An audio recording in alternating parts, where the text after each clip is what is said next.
వందనాలు. దేవుని నామం పేరట ప్రకటన గ్రంథంలో దేవుడు క్రియల చొప్పున అని మాట్లాడుతున్నాడు. 22వ అధ్యాయము 12వ వచనంలో ఈ మాట రాయబడింది. ఇదిగో త్వరగా వచ్చుచున్నాను, వాని క్రియల ప్రతి వానికి ఇచ్చుటకు నేను సిద్ధపరిచిన జీవము నా యొద్ద ఉన్నది అంటున్నాడు దేవుడు.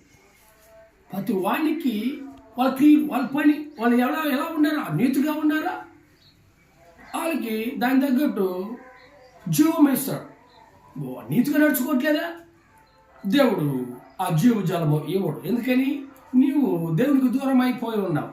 తర్వాత మరలా అతను ఇంకొక మాట సెలవిస్తున్నాడు. ఏమంటున్నాడంటే, అల్పయు ఓ మేఘయు మొదట వాడను కడపట వాడను ఆదియు అంతమునై ఉన్నాను అంటున్నాడు. హల్లెలూయా. ఆది అంతం అతనే అంట ఈ లోకానికి. హల్లెలూయా. ఆది అంటే ఏంది? సకలము సృష్టికర్త అతనే. ఈ అన్ని సమస్తము సృష్టించింది అతనే. అతనిలో నిన్నే జీవించడానికి వీటిని అనుభవించడానికి దేవుడు పెట్టాడు. నీతిగా నడుచుకోమని పెట్టాడు. మళ్ళా అంతము కూడా అతని చేతిలో ఉందంట. హల్లెలూయా. మనం బ్రతుకు అతను నచ్చిన విధంగా ఉండాలా. అతను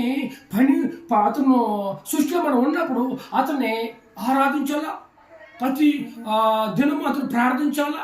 ప్రతి ఆదివారం వస్తే, ఆరాధన దినం వస్తే అతన్ని మనము ఆరాధించి గణపరిచి స్తుతించి అతన్ని పరిశుద్ధాత్మతో మనం నింపుకోవాలి. అప్పుడు మనం వెళుతున్న ప్రతి ఒక్క మార్గము అది సారాళముగా అతను మనకు చేయగలడు. హల్లెలూయా.